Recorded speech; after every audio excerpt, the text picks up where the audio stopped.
Good night, everyone, and welcome to another edition of Indaba, the place where knowledge grows, the place to find consensus, the voice of the people, the voice of the Emancipation Support Committee. I am one of your hosts, Shabaka Kambon, and it is indeed a pleasure for me to welcome you to this show. Tonight we have a special lineup. We start with the unprecedented, I wouldn't say unprecedented, but the development in the United Nations, the UN's vote for to describe the slave trade as the gravest crime against humanity, a landmark resolution which not only aims for political recognition at the highest level, but also at reparations. And that's going to be dealt with in Dr. Fergus's Africa report, after which we will discuss. And then, of course, you don't want to tune out because we're going to be dealing with all things Black Power Revolution. Myself and Dr. Fergus are going to talk about that seminal chapter of our history. So stay tuned for another edition of Indaba.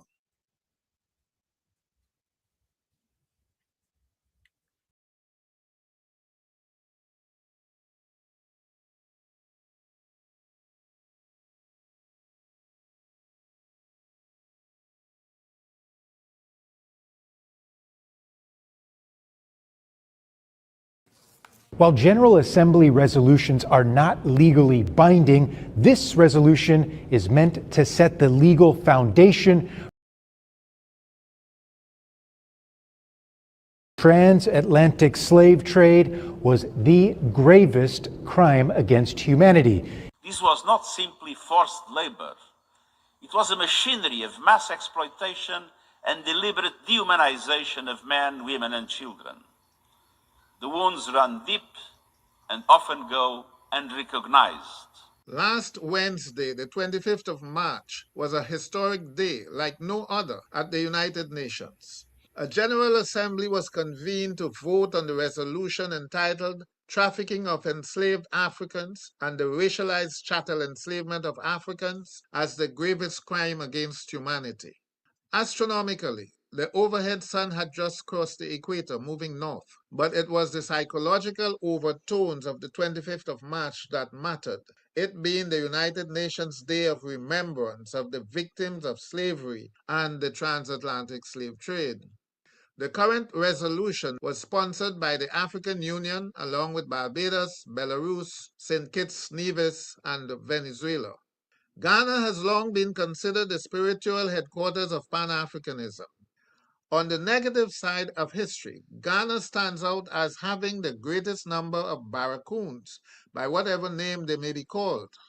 It was therefore a fitting tribute for Ghana's president, John Dramani Mahama, to lead the consultation on the resolution with Pan-African stakeholders and to move the motion in the General Assembly. Ghana's Foreign Minister, Samuel Ablakwa, led the briefing to the media prior to the Assembly session. The President of the United Nations General Assembly for the current term, Annalena Baerbock, a member of the German Bundestag or Parliament, set the tone for the vote for both dissent and assent. Aware of Israel's sensitivity to the Holocaust, Baerbock's key statement was, "The slave trade and slavery stand among the gravest violations of human rights in human history, an affront to the very principles enshrined in the Charter of our United Nations and the Universal Declaration of Human Rights, themselves born in part from these injustices of the past." Baerbock carefully avoided the phrase gravest crime against humanity, which she substituted with among the gravest violations of human rights in human history. To her credit, she did allude to the relevance of the United Nations Charter on Human Rights, the applicability of which the dissenters reject.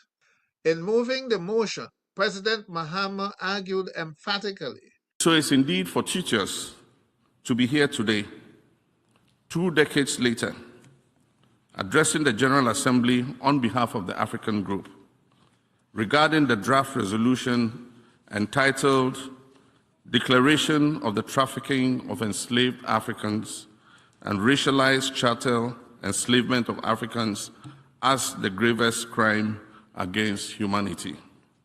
Conscious that the difference in terminology could distract from the main issue, Mahama iterated.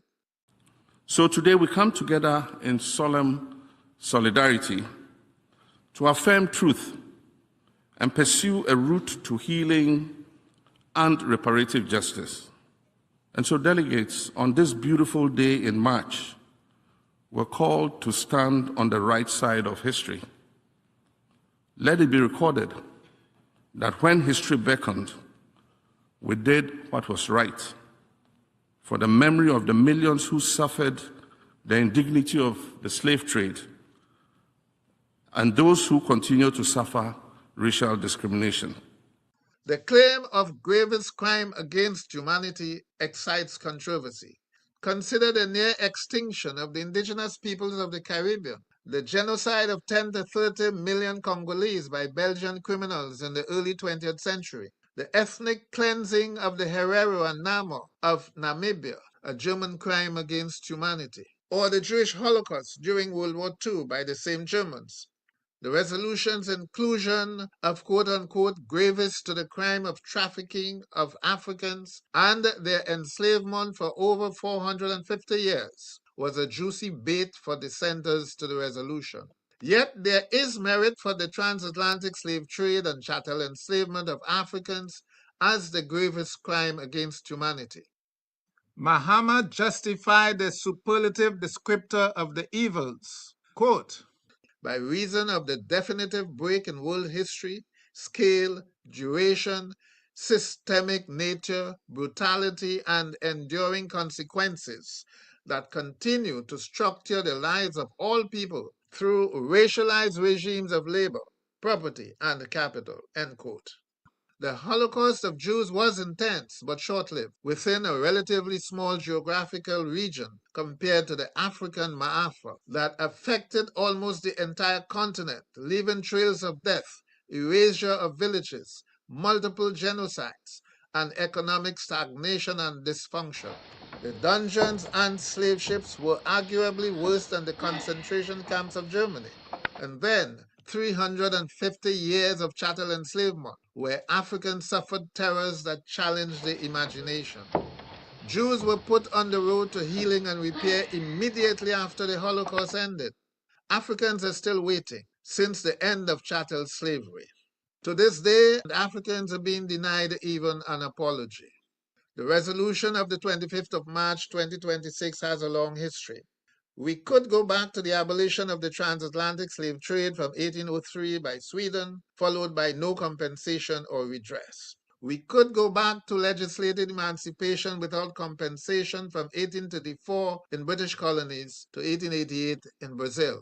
We need to recognize the long struggle for justice, the individual success and advocacy, but the living roots of last week's resolution extend into the late 20th and early 21st centuries, beginning with the 1993 Abuja Conference and the 2001 Durban Declaration Against Racism, Racial Discrimination, Xenophobia, and Related Intolerance. The current momentum, however, is grounded in the leadership of CARICOM, which established the CARICOM Reparations Commission in 2013. The CRC was the catalyst that transformed reparations into a global issue. CARICOM leaders convinced the African Union to renew its commitment to reparatory justice. In turn, the African Union mobilized the diaspora in conferences and workshops, the most significant being the Accra Reparations Conference of 2023, the Brazil Conference of 2024, and the Lomé and Morocco Conferences of 2025. The African Union also demonstrated leadership and commitment in declaring 2025 the Year of Justice for Africans and People of African Descent through reparations. As 2025 came to a close, the AU dedicated the years 2026 to 2035 as the decade of reparations and African heritage. 123 members voted for the resolution. 3 voted against. 52 abstained. 15 countries did not register a vote. Among them was one African Union member, Sao Tome and Principe, that had previously co-sponsored the resolution. Thus, the African Union had no dissenting vote coming from its membership. It should be noted that the nations of the Caribbean Sea also had no dissenting vote. Only 3 nations voted against the resolution: the United States, Israel, and Argentina. France's representative boasted that it passed the Taubira Law in 2001, which described the Atlantic slave trade as a crime against humanity. New Zealand passed retroactive law for reparations for Maori in 1985. Germany passed retroactive legislation to pay reparations to Jews in 1952, but they all abstained. The 3 objectors and 52 abstainers rallied around the same talking points. These could be summarized as 1. Objecting to the expression or claim of gravest crimes, since there cannot be a hierarchy of crimes. 2. That neither the slave trade nor chattel slavery violated international law. 3. That law cannot be enacted retroactively to punish a crime. In going forward, one of the principal challenges is to counter and defeat these narratives or arguments. These claims may seem valid, but are red herrings to distract from key principles of justice when wrongs are exposed. For example, the Nuremberg Charter, which legalized the Nuremberg trials of Nazis, was not founded on positive law or statute. It was applied retroactively or ex post facto. Another case of retroactivity in the cause of reparations is the Treaty of Waitangi Act of 1985, which criminalized the violation of the 1840 Waitangi Treaty 140 years later. On the basis of this treaty, appropriated lands were returned to the Maori together with monetary compensation. The transatlantic slave trade ended 160 years ago, only 26 years after the Waitangi Treaty. The success of the resolution instantly triggered a social media deluge, praising the tenacity to the cause and lambasting the naysayers and abstainers. That's one of the big takeaways. The revolution at the grassroots is on. Africa must leverage its natural resources towards achieving the goals of its foreign policy. I conclude on this note. President of the United Nations Assembly invited the Poet Laureate of Barbados, Esther Phillips, to read from some of her works, including a piece about a young girl walking on the grounds of a former sugar plantation and not understanding its historical significance as her ancestors buried there look on. There are spirits of the victims of slavery present in this room at this moment. And they are listening for one word only: justice. Because for them and for the world, there can be no peace without justice, reparatory justice. And that call is answered only when words are turned into action. Question is, what will you do? Thank you.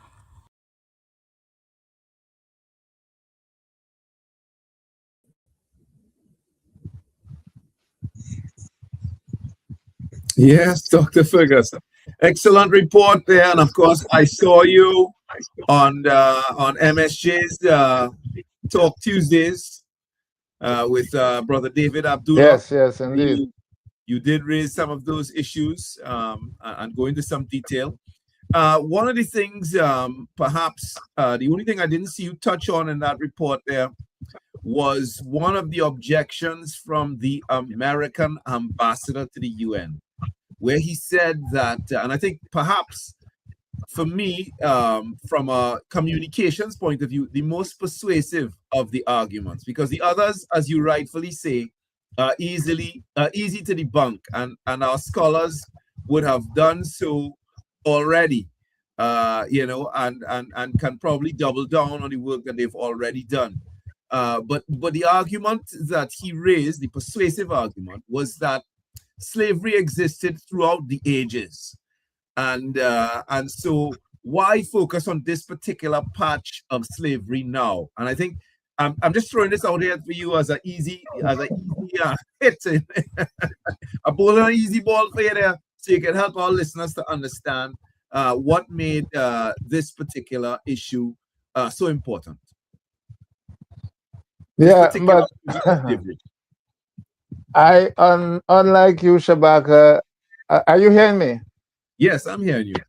Okay, I don't find that was a solid argument at all, because historically so many things have existed that came to an end, some of them naturally, some of them abolished by law, some of them abolished by revolution, and so on. So that slavery existed throughout the ages is the argument that the slave masters would have been making during slavery.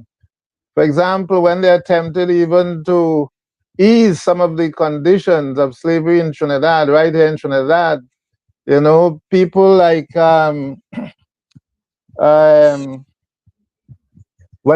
the top, all of the top ranking slave masters, many of them in the council, in the council of advice at the time, and others like that. Yeah, those let's say the top rankers. Men of his ilk. Yeah. I'll remember the name. I'm so tired from doing this Africa report. You know, one of the arguments was that slavery has always existed, and when they stopped, they abolished the whipping of women. That was one of the instructions sent out from the colonial office in 1823. You know, it met with strong resistance. You know, that the whip is in fact a very critical element of slavery, and whipping of women is an essential element of that condition. But they stopped anyway. You know, they had to. So to say that slavery existed throughout the ages and therefore it must continue, you know, I don't see any logic in that, because you know, there's so many evils, so many aspects of inhumanity have existed for so long. Are we saying that you need to live in the age of barbarity, you know, and savagery? Because it affects somebody else. So the sake of our listeners was to help them understand the difference between racialized chattel slavery and other forms of slavery that existed before it, and why this particular period of the trafficking and enslavement of people merits this kind of resolution. Well, slavery is slavery. Huh? I think we need to understand that. Slavery is slavery. As Orlando Patterson described it, as social death. Slavery is social death. You are a non-person, right? To be a chattel slave means that you are property. You can be sold, you can be bought, you can be bequeathed to your family, and so on. That's what chattel means. It's movable property. But a slave is a slave. A slave is a non-person in terms of sociology. It's a non-person. There were other forms of unfreedom, some severe, some not so severe. And in that case, we can talk about serfdom, we can talk about peonage, we can talk about a number of villanage, as the Europeans, as the British would say, and so on, where your humanity would still be recognized, but not your freedom. And of course, you could not own your own property and so on. A slave as property cannot own property. So to say that there was slavery throughout history may or may not be true, because we don't know, we don't have knowledge of the full extent of history as such. But if you look at Karl Marx, you know, Karl Marx made that suggestion, you know, where he talked about, you know, the antagonisms, the social and the class antagonisms that you have. But that is at a certain time in the evolution of society, where as people began to organize themselves into larger and larger groups, where, you know, slavery emerged. So slavery was not always an element of history. That's a false statement. It was not. And yes, so Doc, it was not. Doc, you don't give credence to those arguments which make a distinction between, historical enslavement and the specific period of racialized chattel slavery.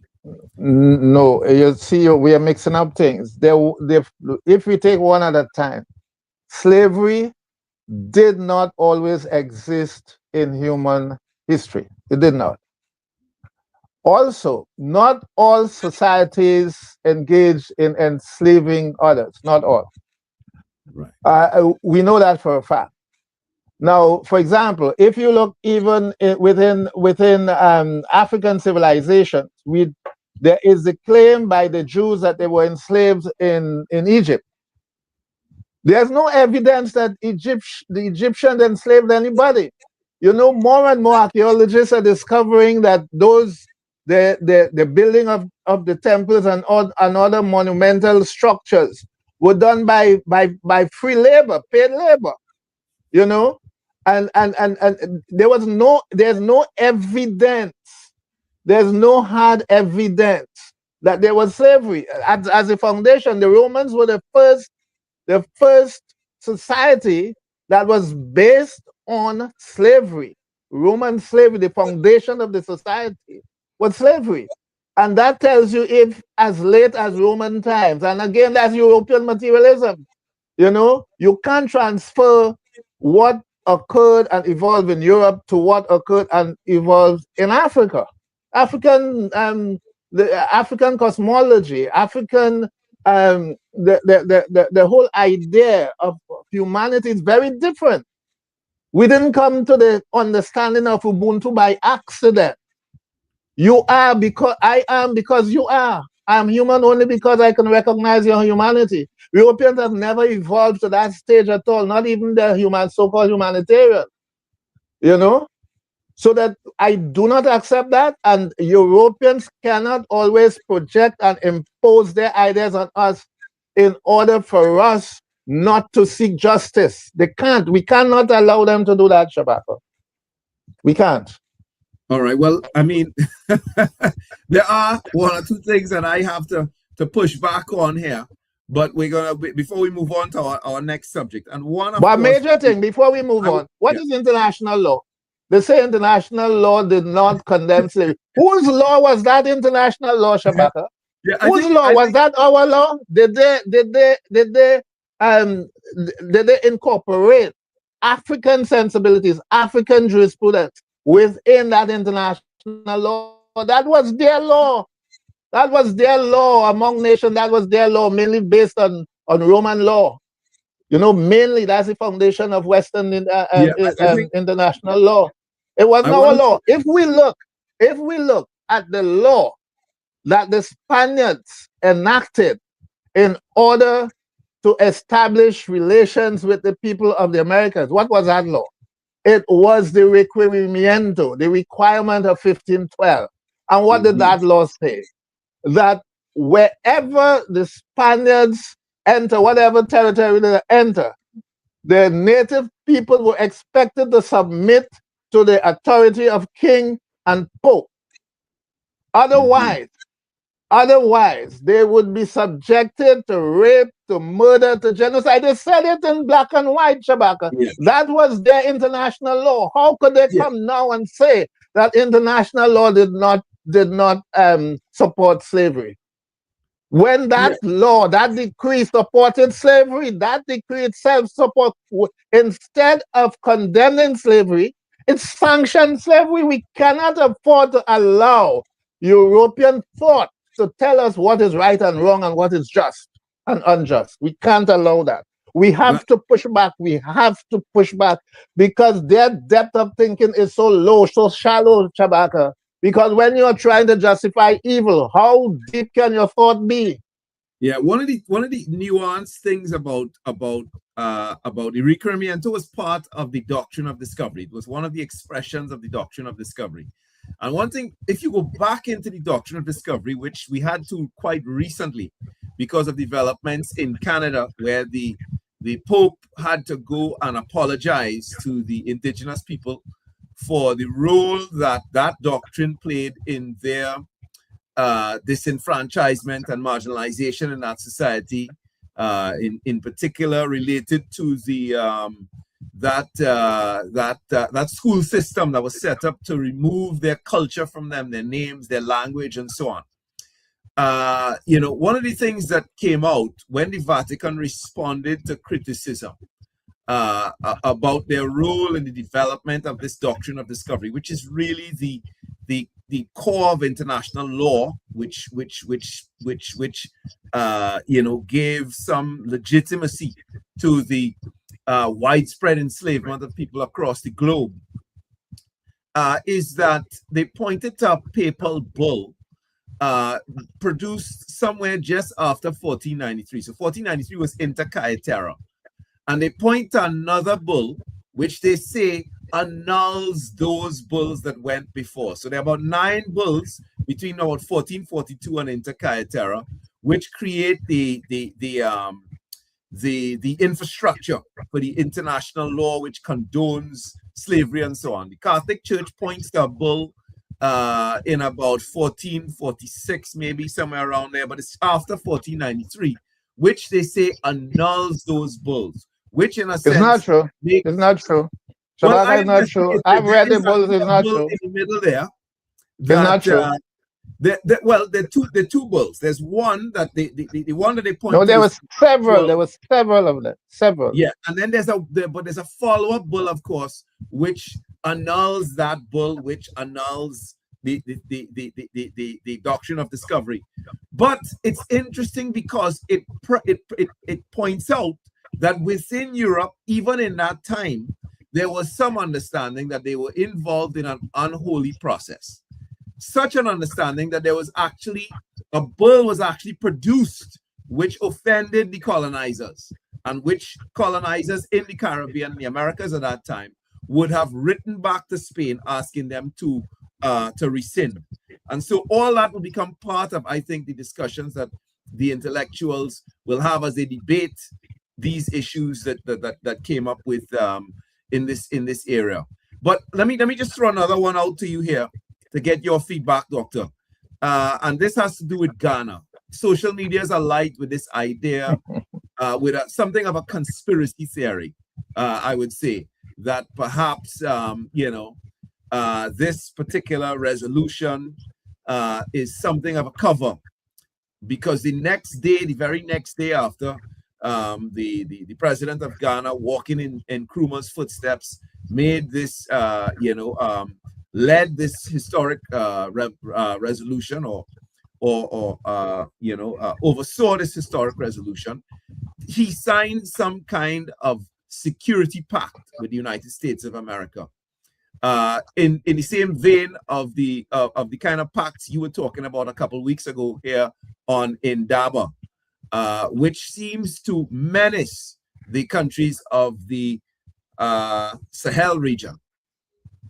Your comments, Doc. Shabaka, I dealt with that in my last Africa report. The title was, locating Ghana in the geopolitics of West Africa. So I dealt with that. So it is not Mahama that signed the SOFA agreement. He met that there, just like Rowley had signed the latest SOFA agreement, and Kamala met it here. Right. I'm not saying she did what she did because she met it here.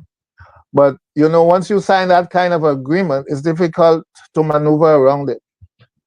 So they signed it.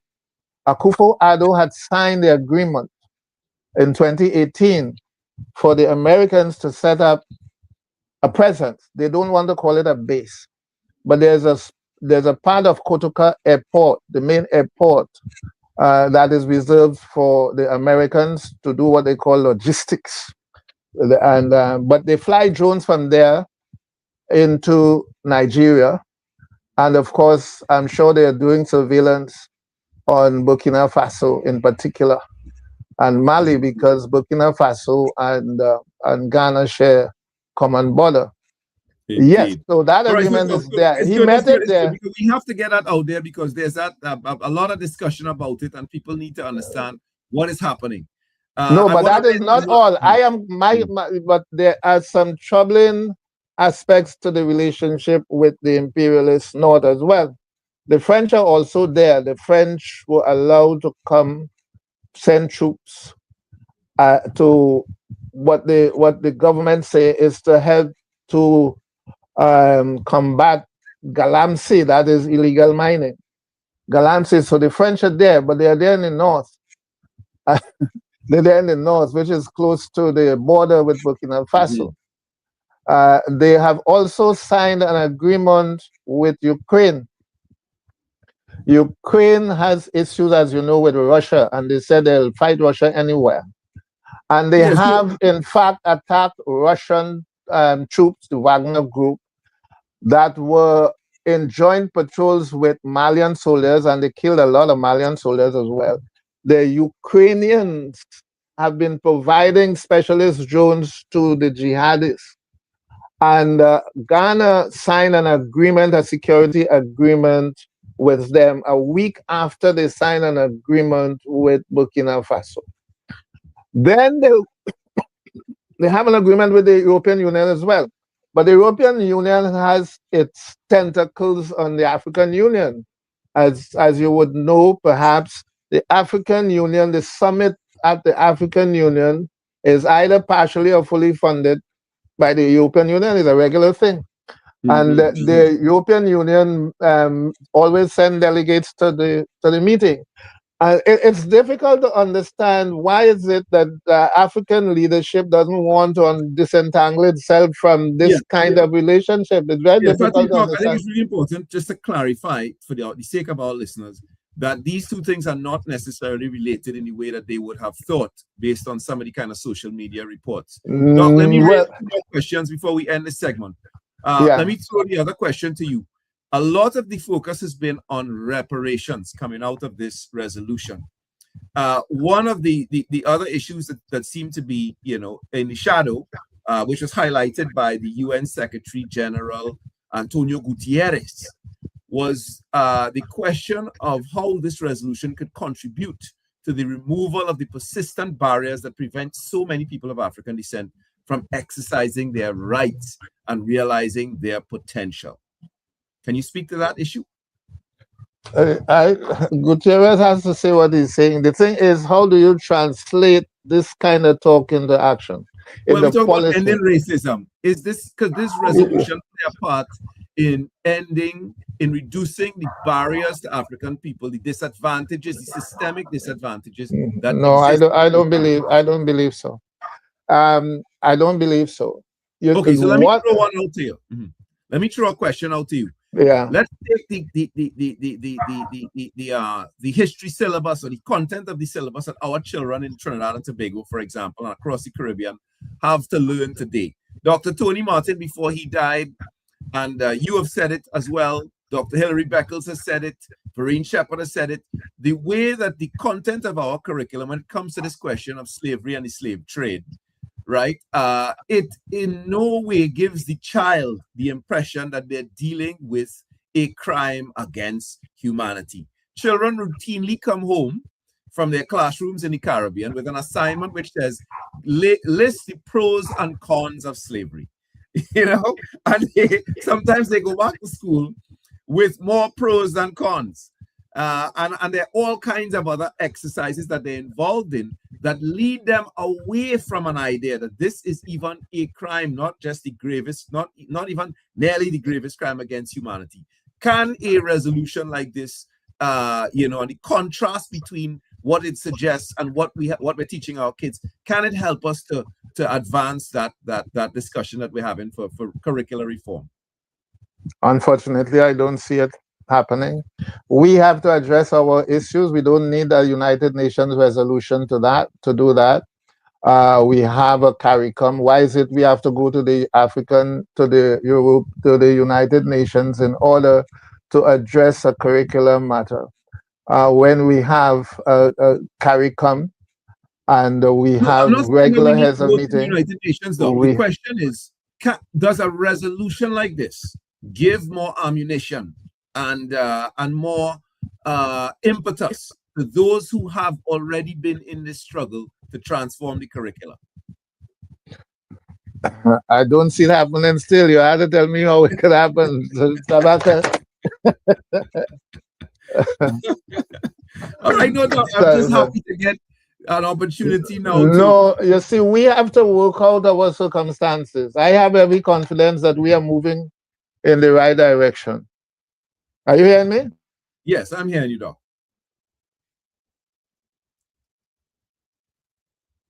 Yes, so that's Dr. Fergus. He seems to be stuck there.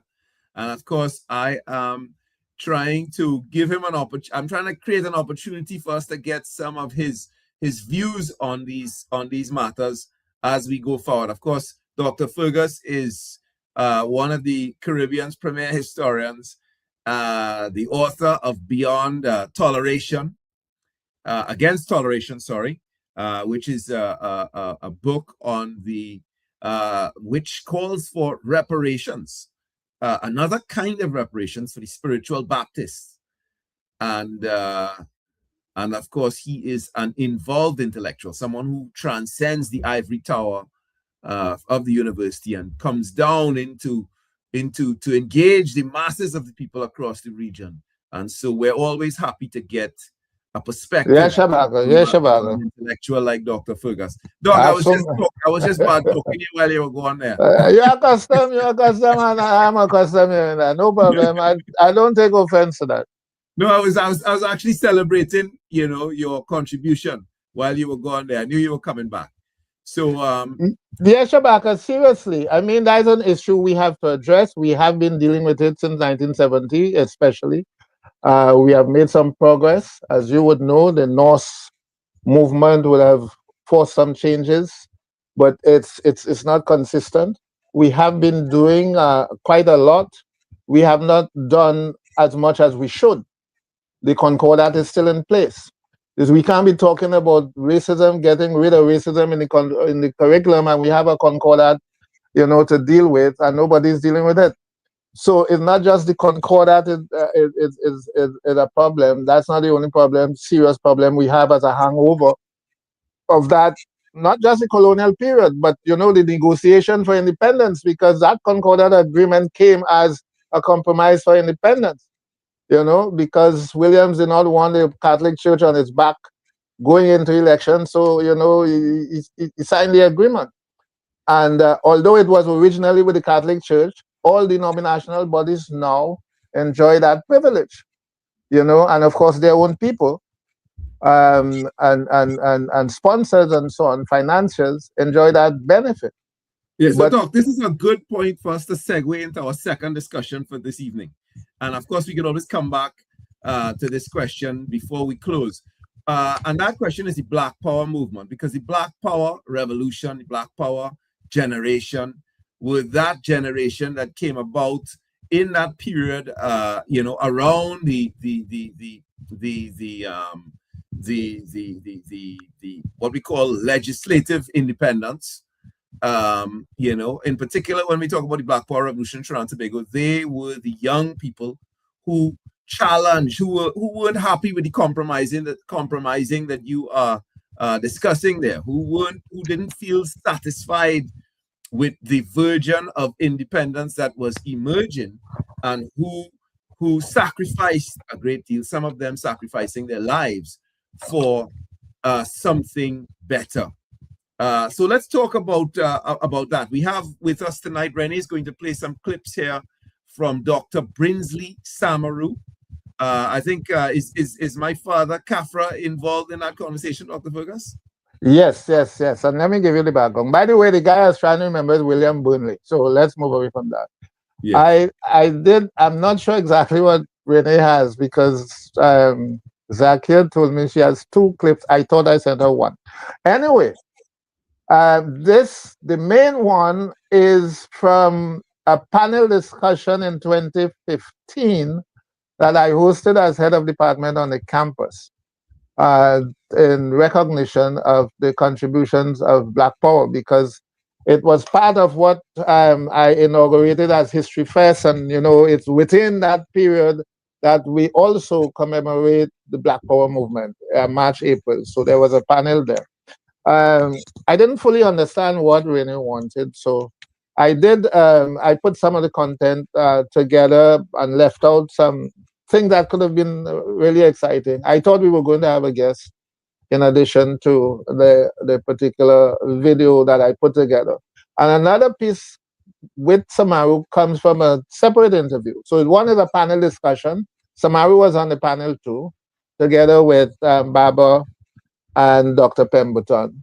Olabisi Koboni, who was also involved in the Black Power movement, moderated that panel.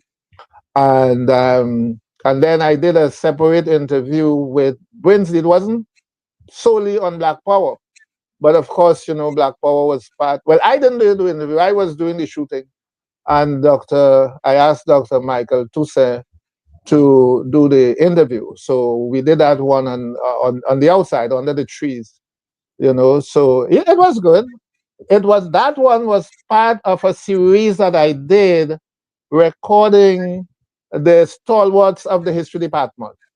You know, so he was one of those. He was one founding members of the history department. Kelvin Singh, Kusha Harak Singh, these guys, Bridget Beretta. They're all parts of interviews. I don't know what to do with those content thing. I may hand it over to some archival database or something, but you know, I still have them. So this is the first time I'm using them to come publicly to show anything. Share with them. Okay, so we feel honored, Doctor. Let's get ready to roll the tapes. Come on, Ren. My introduction was to white power rather than black power, because I was christened as an Anglican.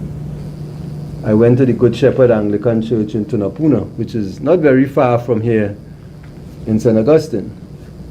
And a number of the people who attended the Good Shepherd Anglican Church came from the St. Augustine area, where you had a number of whites living in the St. Augustine area. And as a little child going to the Good Shepherd Anglican Church, when I went to church, I automatically went, you know, to the back pews of the church. And the front pews were occupied by the people who came from St. Augustine who were white. And I just met it so, and understood that whites took the front and blacks took the back in the church. There were no signs, but that's how it was. I went to the Tunapuna EC school, and there was one white child in the school. I'm talking about this primary school now. And when we stood up with the hands up, out, down in the yard of the school in the sun, that white child wasn't made to stand with the rest of us. And when you had gatherings in the hall, that white child stood next to the piano at the front of the hall. You know, so that always there was a difference and a separation between the one white child and the rest of us who look like those of us in the room here today. And I didn't know why it was so, but that just seemed to be the nature of the world. So, what are your cherished moments in this place? Most cherished moments? You have any of those? Oh yes. I mean, my high point was the Black Power movement. When we gathered outside there, right there, 10,000, 15,000, and there's one picture in the Vanguard, which of me standing there talking, and I laugh about it because I was almost totally bent back with this microphone in my hand. But yes, about the importance of Africans and Indians uniting. And then I was very much from here, we started this march to Caroni. And I was at the beginning and we ended up in Khafra. Okay. You understand? No, but you walked, né? You walked all on the Southern Main Road. And there was total excitement. There was total, and it was not African only or Indian only, both. It was a society of the masses. And it wasn't man alone, men and women, all involved, and inspired by the movement. And when we were coming back from Port of Spain and going in front of Mr. Bade's house, he was there standing with a rifle next to him to say that if you all have mine, and but the marchers were so fearless, Bades or no Bades. They marched in front of his house to come back here where there was a large meeting on the campus.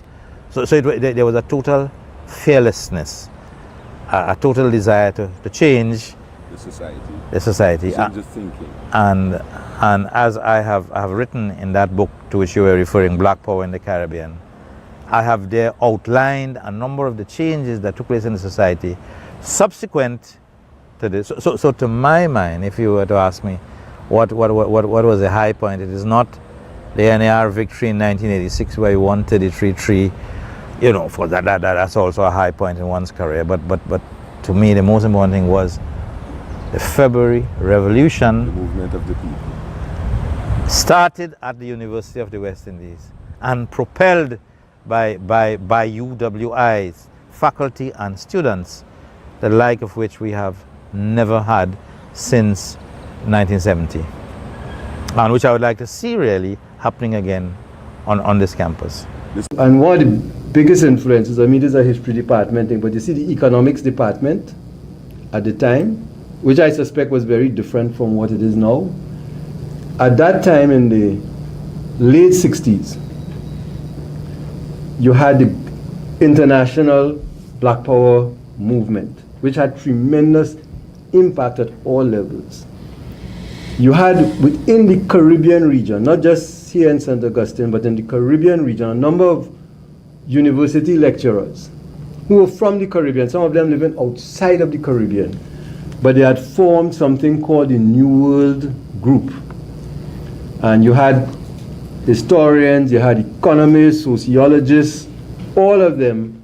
And the idea behind New World Group is that for there to be development, remember here was a region newly coming into independence and all of that. Some countries still not independent, but a number of countries got their independence in the 1960s and all of that. And now you had to face the challenges of what we thought would be independent development, and it required thinking about your own circumstances.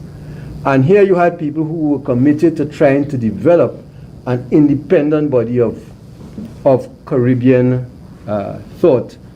And one of the things that came to my mind just from the work that was being by New World is the challenges that our first leaders faced.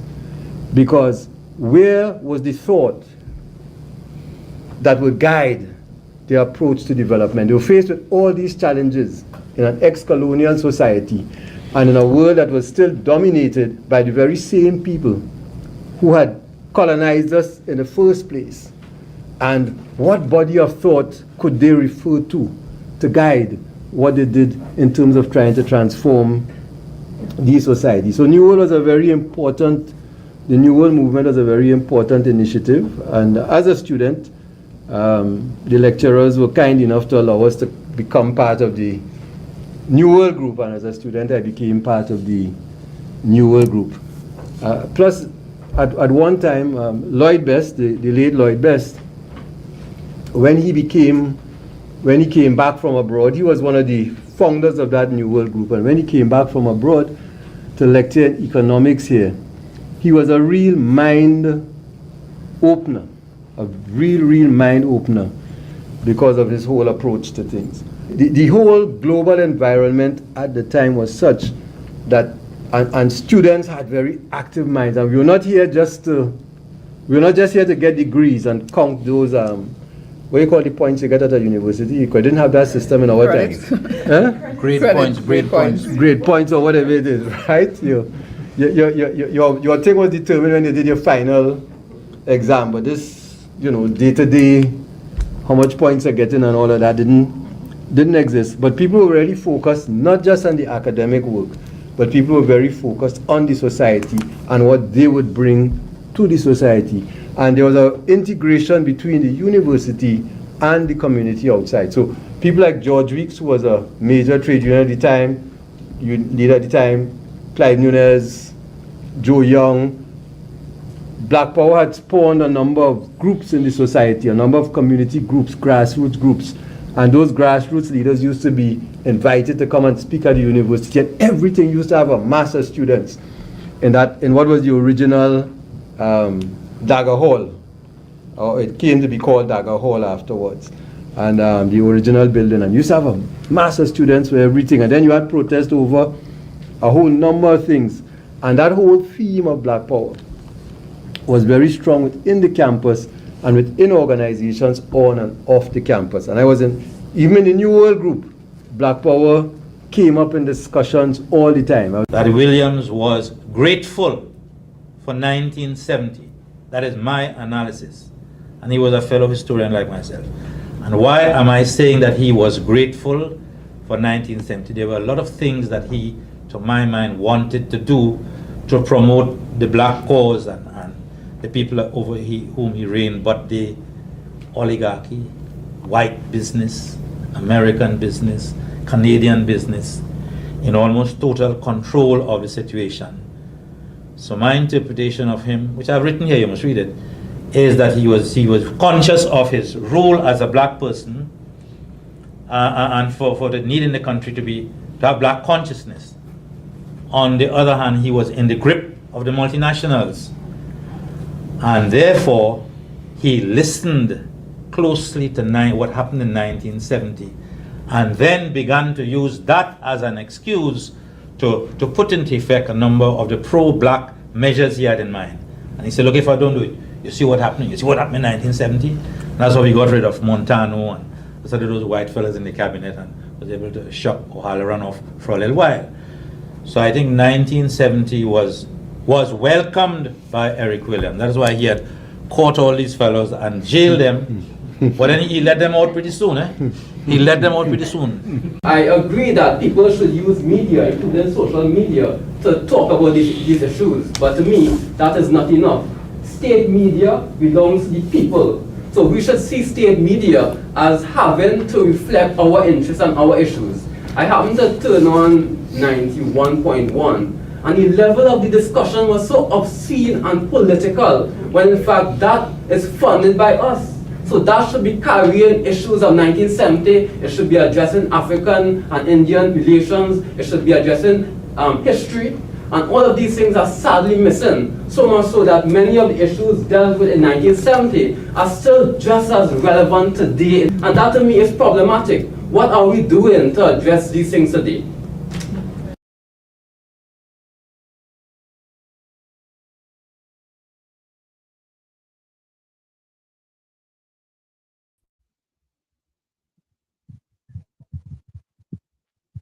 Well, I hope that was informative enough, Shabaka. It was done not, with the kind of,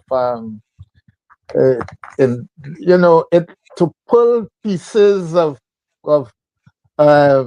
interviews and panels together, it takes a heck of a lot of time and effort. So there wasn't much time. Let me thank you on behalf of the people for preserving this information, for preserving these narratives. One of the things that stood out to me right off the bat was to hear Shabaka Kambon lamenting the loss of the progressive lecturer, the death of the progressive lecturer. And to hear, by contrast, Brinsley Samaroo lamenting the loss of the progressive student. I don't know if this is a chicken and egg scenario, but certainly by the time I was there, we were sorely lacking in both departments.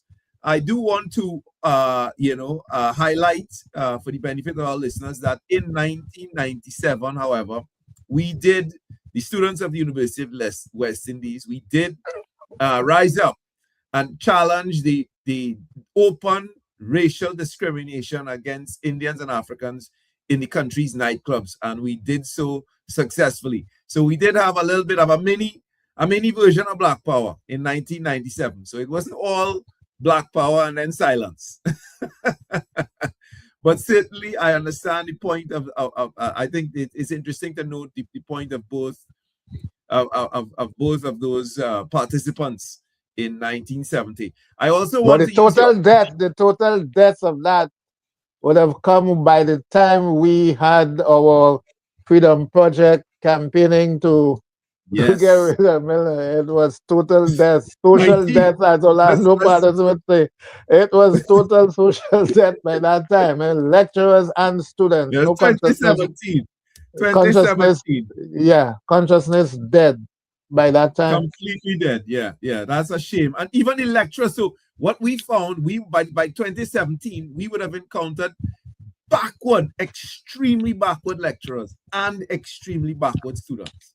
And of course, we could go into that in the details of that on another day. But certainly, we could see a trend towards a negative trend coming from the 1970s to the present. And I think that comes across quite clearly also at the end there with Dr. Tahimba Salandi.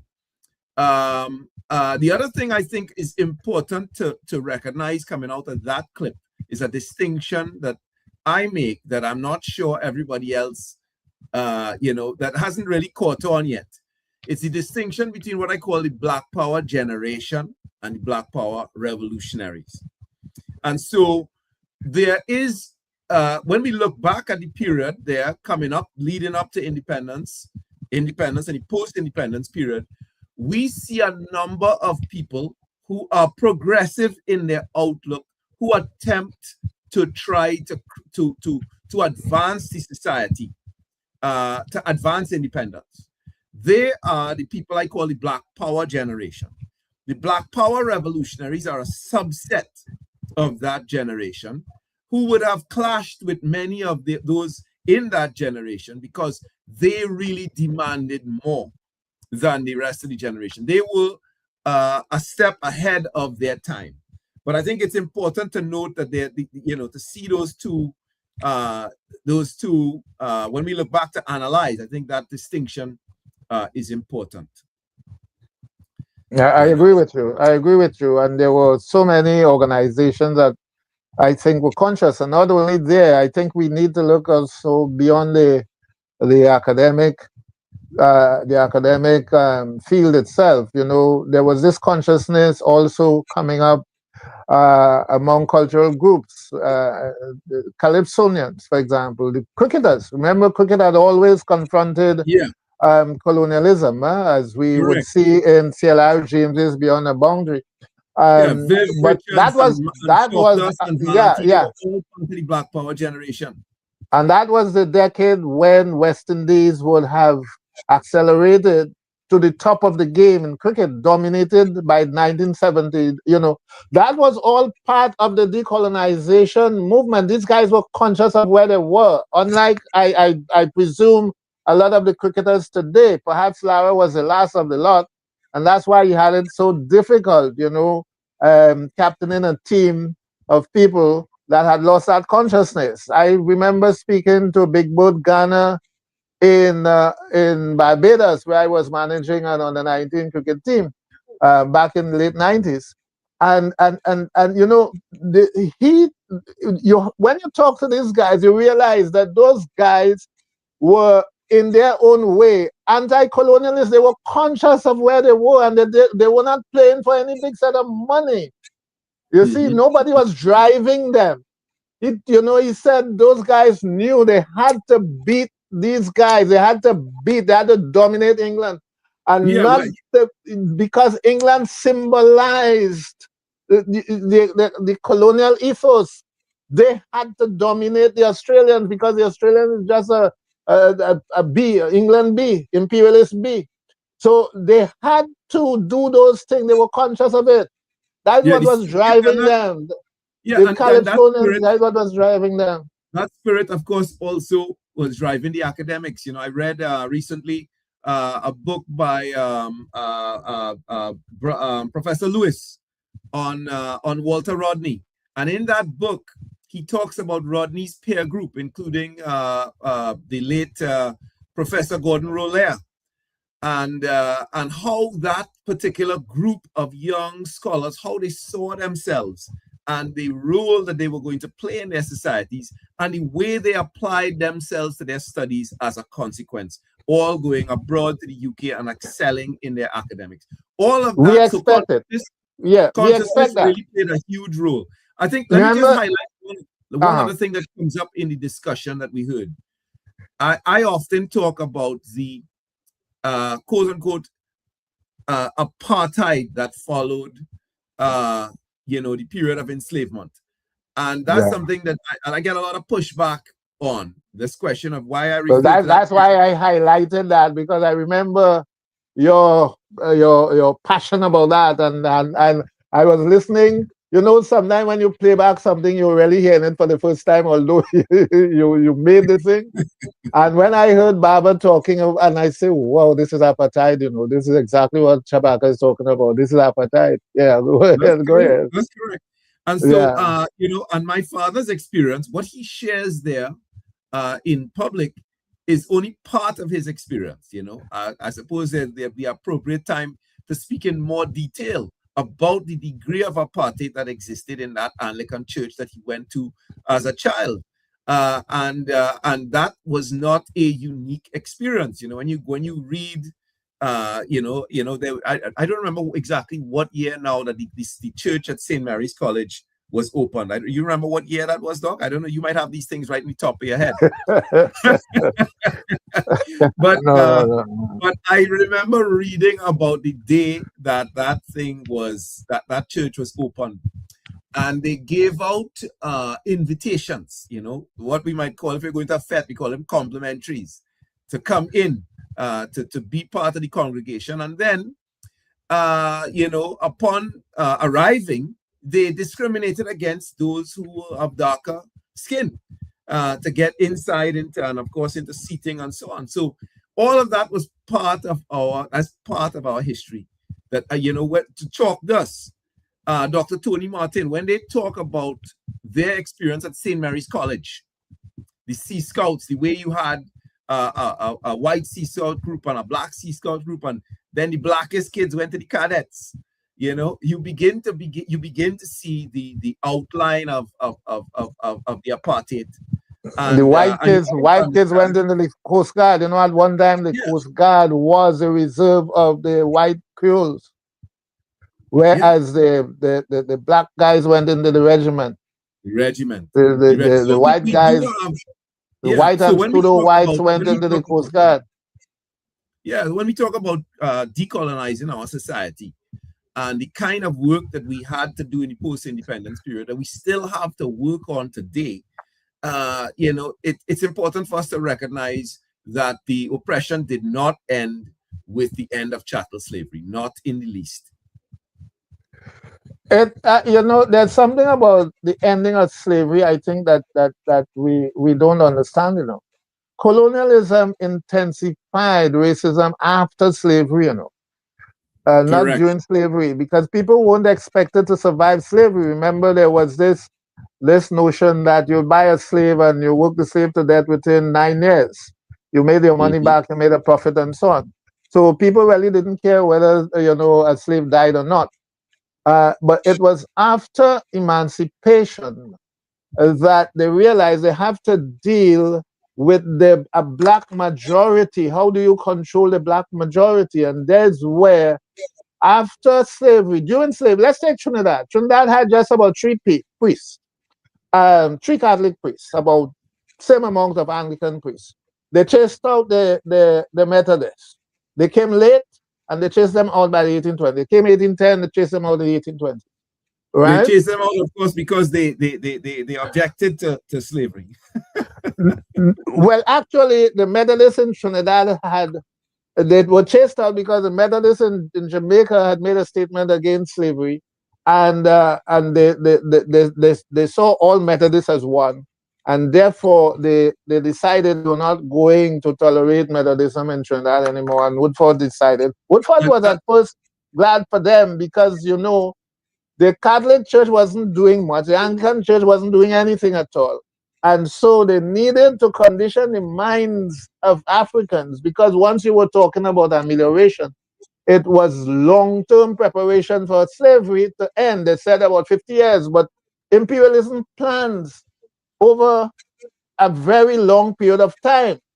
They don't plan today for tomorrow. These guys plan 100 years in advance. I remember a document, 1890s, 1790s, where I think it was the British Geological Society was saying, when one of their so-called explorers came back from Africa, that in 100 years' time, they would be penetrating Africa. That's 100 years' time. And this is what they were doing. The scramble for Africa took place exactly 100 years' time. So they are looking ahead, and we're just looking after tomorrow, and therefore we'll always be in their trap.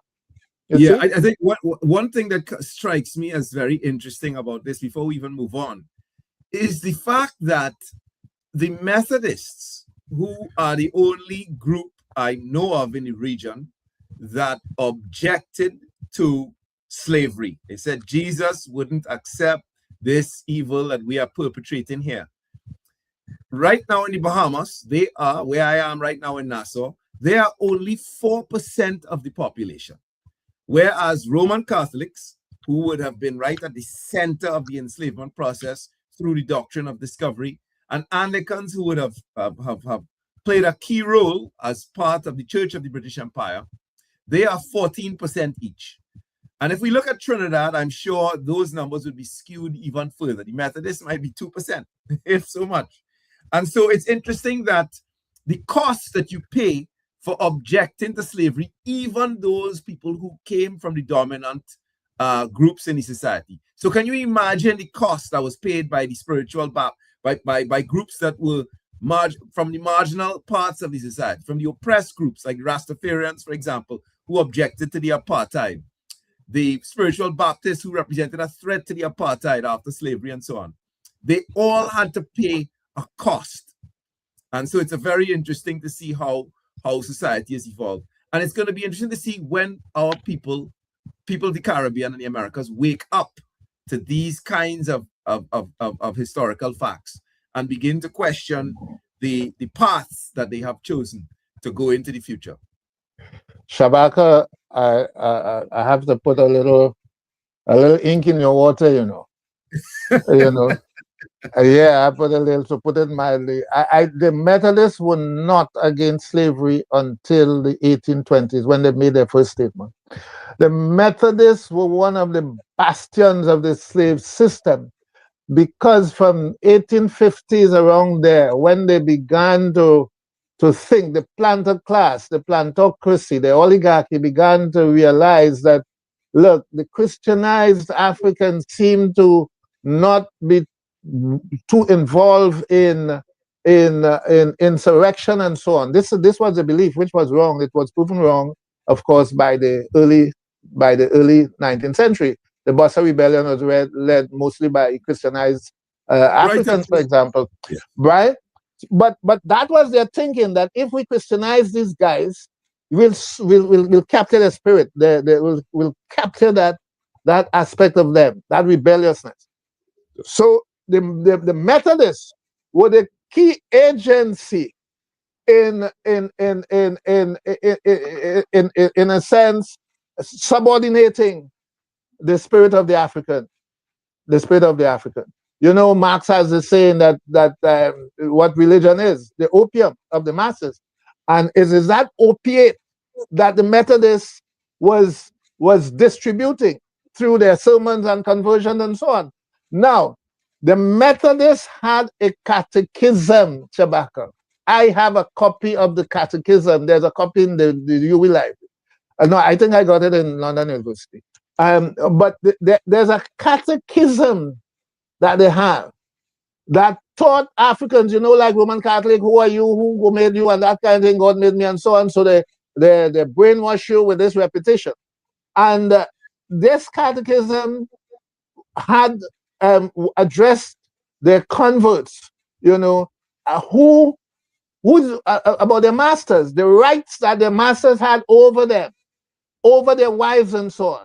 That running away, which was one of the only ways that they could escape slavery, running away was sin. This is what the catechism said, running away was sin. And if you run away and escape, God will catch you in the next life and so on. This is what they were telling them. That if the master orders you to work on the Sabbath, do not resist. Do not resist. So that you were teaching a certain kind of Christianity in Europe where you obeyed, you rested on the Sabbath, you respected the Sabbath and so on, whatever day you decide was the Sabbath, right? But in the Caribbean, they brought a different kind of missionary, sort of teaching. Values. Yeah, well, ethos, teaching. Yes, so right. I would argue that you're this was my point rather than undermining my point. Because no, here but you have, as you rightfully say, that were bastions of the slave system. But they made an error. They stood up against it. One guy in Jamaica, as you say, one priest in Jamaica, I think it was more than just one priest in Jamaica, made some declarations, having come to the conclusion that this thing that they were involved in, that they were quite very much steeped in, was evil. And as a consequence, today, if you look across the Caribbean, they are one of the least subscribed religions in the region. They were kicked out by the slave masters, and they've been ignored. Yeah, not all over Shabaka. We have to be careful making those statements. No, St. Vincent the Methodist is one of the strongest churches, for example. And they had been there, one of the earliest places they had been. Antigua, but they're very strong in Antigua as well. Antigua is one of the early places as well. In St. Vincent, they were there since. In some places. But Doc, let's go back to our discussion, because we only have about 5-10 minutes left in our discussion, this segment. Is there anything, when you raised the question of Black Power Revolution tonight, was there anything in particular you wanted to highlight? No, not really. You see, the thing is, I have all these footages about the Black Power movement, a lot of stuff, lots of stuff I have.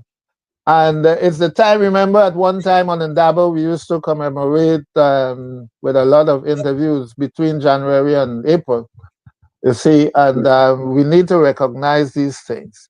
We need to ensure that people remember, particularly now that, a major aspect of reparation is decolonization.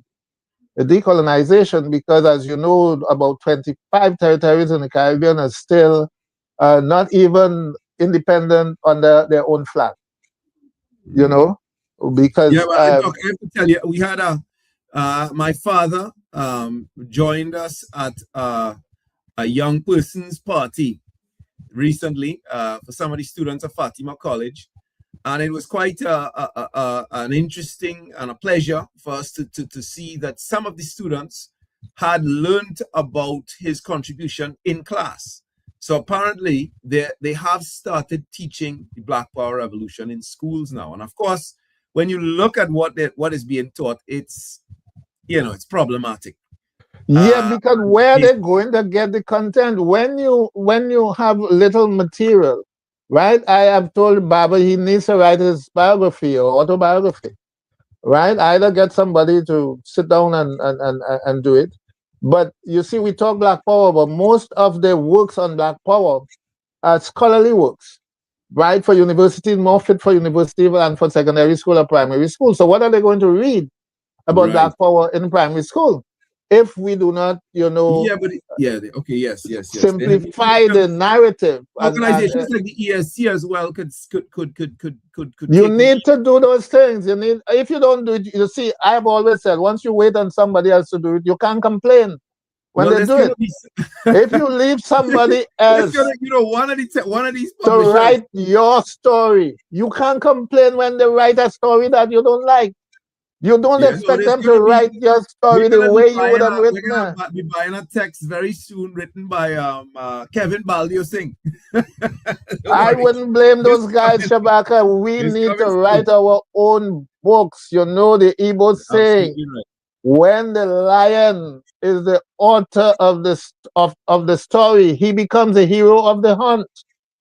The lion is the hero of the hunt if you allow him to tell his own story, right? But when the hunter tells the story, he becomes a hero. The lion now is the one that would be cowering and so on. But when the lion tells the story, you realize it's the hunter that might have been hiding and running and in fear and so on. So you cannot let someone else, particularly people who are opposed to your own development and pursuit of justice and so on, write your story. Well, let me ask another question here now that's quite controversial. I mean, it has reached the Bahamas. And this is the question of what was appropriate for people to wear on Spiritual Baptist Liberation Day. Apparently, there was some controversy that some of the politicians and others in high office chose to wear African clothes on Spiritual Baptist Day. Did you have a chance to respond to that, or can you comment, Dr. Fergus? No, I can't really. I didn't even know it was an issue. And there are certain aspects about religion, Shabaka, I don't want to enter at all, you know. I think if Baptists are offended by, if they have traditional wear, I think they do. And if politicians want to demonstrate some kind of connection to the Spiritual Baptist, you know, like they do for major festivals, Emancipation, Diwali, and so on. You know, if they want to show that they are governing everybody and not just a clique, including, you know, the Spiritual Baptists, and that is one way of showing that, you know, we are all one people. That is how it is through clothes, because clothes are a distinguishing element of culture. So now you cross over, and if you're crossing over and you have no sensitivity to what constitute Baptist wear, then you have a problem as a leader. But I don't know. I don't know what happened. I don't know of the complaint. I don't know. So, Doc, you would object, or you would find it objectionable for leaders to wear African clothes on Spiritual Baptist Day, Doc? I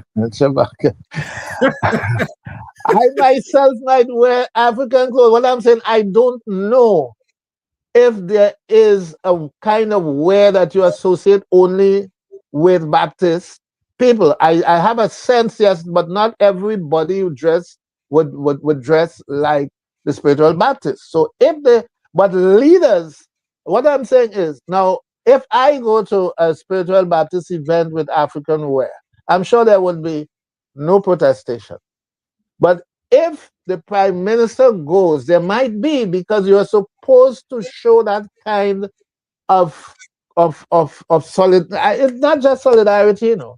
I think it's showing a sense of empathy that you are a leader of everybody.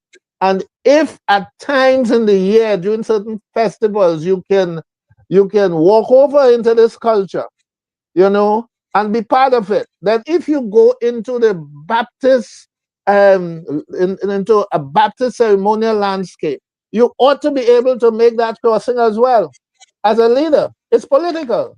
That's politics.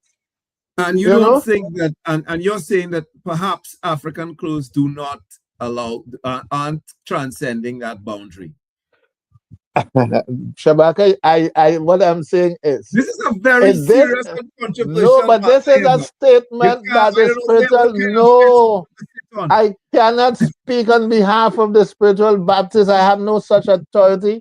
I make no such presumption at all. I cannot speak for the Spiritual Baptist on what is appropriate and what is not.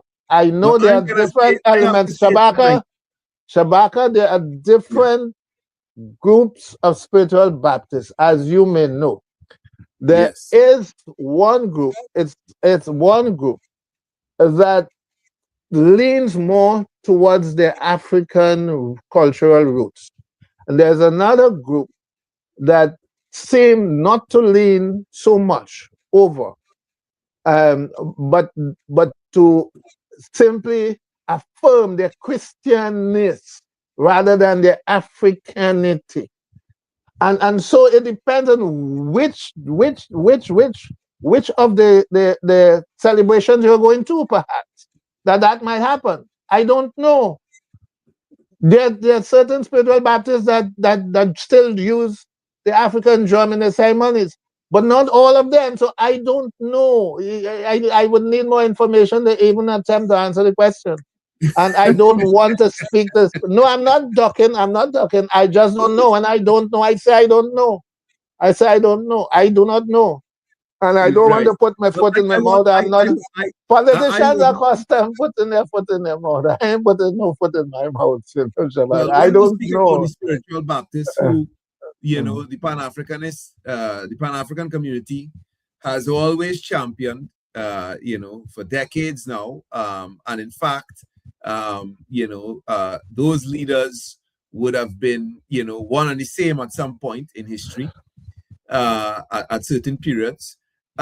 You know, we have to be clear that we're not just talking about leaning into your Africanity. We're talking about two groups, one that acknowledges their Africanity and one that, despite the fact that it's evident to everybody else, does not acknowledge their Africanity. And I think that's what we have to we have to be a little bit clearer about. And well, I don't know to what extent they don't. I know that there are certain affirmations that they make, but I understand them too, you know, Shabaka. What they're saying is the Europeans don't say I'm a European Christian, right? A Chinese wouldn't say I'm a Chinese Christian. I'm a Christian, I'm a Christian. And therefore, they assert that Christianness. I'm a Christian. I'm not an African Christian.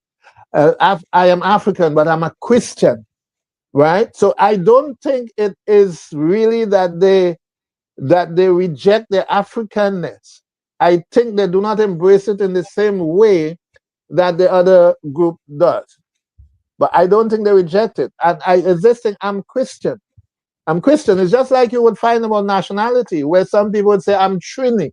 I'm not Afro-Trini. Yes, I'm a Trinidadian. But that doesn't mean I'm not conscious of my Africanness. I'm a Trini. Right? I think that, and I need to push back here, because I think that they have to recognize too that they would discriminated against and persecuted because they were African Christians. And indeed, very much like the Black church in the United States of America, where sometimes you have, you know, no, Shabaka, that is not the full truth. Shabaka, that is not true. Shabaka, that is not true. And others that do. Shabaka, that is only part of the truth. There was a Black Baptist church as well, not spiritual Baptist. Remember, the Americans are Baptists too. They're Black church, they're Black leaders, and they worship, you know, different from even the London Baptists. They engage in shouting and everything that spiritual Baptists does. They even call them shouters. But the shouters that we know by late 19th century distinguish themselves from that earlier expression of shouting by mourning. Mourning is what really distinguishes the spiritual Baptist more than anything else from the other groups, right? So that the Americans, the London Baptists or fundamental Baptists, whatever you call them, independents and so on, they do not go through that rite of mourning. They don't. So that is a major distinguishing feature. That element is African. So whatever group you're on, all spiritual Baptists do mourning. Mourning is originally an African spiritual ritual. Yes, indeed. Well, this is what I recognize. So it is not exactly that's the reason why. The fact that the emergence of the spiritual Baptist was a major challenge to the so-called established churches, right? That is the Roman Catholic Church, the Anglican Church, and the up-and-coming Methodist Church, even Methodist, all of them were against. Because one, the spiritual Baptists happened to be the most popular church of the day. They were winning converts more than any of the other churches. The second thing was economic or financial. The spiritual Baptists had expanded into the friendly societies in a significant way. Almost all of the friendly societies that emerged in the late 19th century were run by spiritual Baptists. And this is one of the things that they had. They even stated it in a commission inquiry. There was a reverend that said, you know, these people are becoming independent, too independent, economically independent. They're in charge of their friendly societies and so on. This was something that bothered them. That independence that they had wasn't just the Africanity. That was a part of it, but it was the independence as well. And the fact that if the society continued to be attracted to spiritual Baptists, then what you might have is that in terms of religious denomination, that most Africans in Trinidad, in St. Vincent, in Grenada, might have acknowledged spiritual baptism. And in fact, as you might know, I don't know if you know, that many people who remain in a particular church end up baptizing with spiritual Baptists. They go to worship in maybe in the Anglican church or the Catholic church, but when they have the problems, they go to the Baptist church. They go for baptism. Baptism is no, I'm telling you, it happens. It happens. No, these are all positive. It Doc, happens. it's always a pleasure to hear you speak about this subject, because I know you are indeed the foremost expert, perhaps, in the entire region on this subject. Government was afraid of spiritual Baptists. The churches, white churches were afraid of spiritual Baptists. Our program now. I want to take this opportunity as we close to acknowledge the passing of Baba Azikiwe or Azikwe Smenkara, the patriarch of the Smenkara clan. He passed away in the last week, and perhaps there will be an adequate salutation for him to send him off, a transition ceremony sometime over the next few days. I will not be able to attend, but I understand that it is being planned. So those of you in the audience could pay attention for that. He passed away in the United States of America, one of the brothers who was part of the movement in the 1970s, part of that Black Power generation. And so we salute him, and we acknowledge the family members he has left. You know, his son Dingiswayo Smenkara, his daughters Abidemi, you know, and the others. Some of them are abroad, some of them are in Trinidad. We want to acknowledge them tonight, and you know, and send our condolences. And of course, we want to once again salute the people of the Black Power generation, including the Black Power revolutionaries, in particular the Black Power revolutionary, those who sacrificed, you know, some of them right down to their lives in order to advance the freedoms we enjoy today, to give form and substance to our independence. On that note, Doctor, I turn it over to you to say goodnight to the audience. Yes, indeed. This is a time that we need to commemorate every year. I think we usually start in February, but from time to time, we need to really address Black Power movement, without which I think Trinidad would have been a much more backward place. And of course, it's a Caribbean phenomenon. We shouldn't think of it as a Trinidad and Tobago phenomenon. It reached perhaps its highest expression in Trinidad.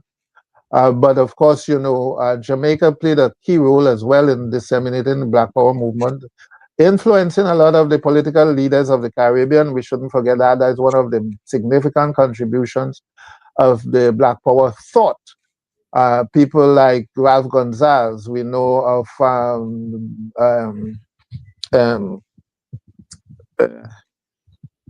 I think Rowley was in Jamaica at the time as well. I don't know how much he was influenced by Black Power. No, okay. Manning was in Jamaica along with Ralph Gonzalez. They were peer groups in Jamaica at the time. Again, I don't know to what extent Black Power affected people like that. So probably it is the young minds that had a particular inclination as well, who were into the revolutionary literature of the day, you know, and you hear Baba talk about that quite often, you know. We know about that, Marx and Fanon and Césaire, all of these things that were being translated. A lot of the truly revolutionary historical works were being translated by, like Cheikh Anta Diop, which was originally in French, was now becoming translated. The Wretched of the Earth, La Dame de Terre, was translated into English. You know, The Wretched of the Earth. So a lot of those works were coming to the libraries of the universities and accessible to the young minds who were eager to learn. We know that people were grounding out there. Samaroo talked about that, you know, that he was gang pressed or press gang. this is the term used by Khafra and these guys, the press gang, but they willingly went out there subsequently. And he talked about, Jones and these guys up in the hills in Belmont going there, and Jones, was eager to learn, reader. So that kind of contact between the Ivory Tower, those guys broke down the Ivory Tower. Not everybody in there, because at the same time, we also need to look at the kind of counter-revolutionary movement, particularly in Trinidad, because the Black Power, in a sense, triggered, if not inspired, I would say triggered, the birth of SPIC. So there was this thing, and that consciousness among Indians was partly a reaction to Black Power.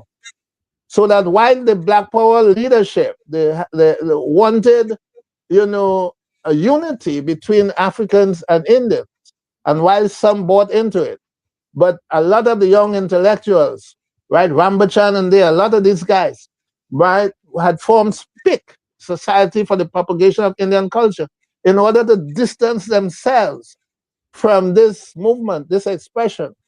Let me just say that a lot of the attitudes and ideas, the way that SPIC saw that period, remain part of the Indian consciousness today. That's what I was saying. It's hardened. We are out of time, Doc. But that's an interesting dichotomy, Shabaka. We could explore that. While they were moving towards unity, that division was hardened by the rise of SPIC, and it's still like that because it entered into the politics as well. Yes. Okay, so good night to all the listeners out there, and I hope to see you again. Enjoy your vacation. I think it's a long vacation coming up. So enjoy your vacation, but we'll be around to share our thoughts with you on the next Indaba, whenever our producer says it is. Yeah. All right, Dr. Fergus. It's been a pleasure to share time with you this evening. Yeah, man. One love. Take care. Take care.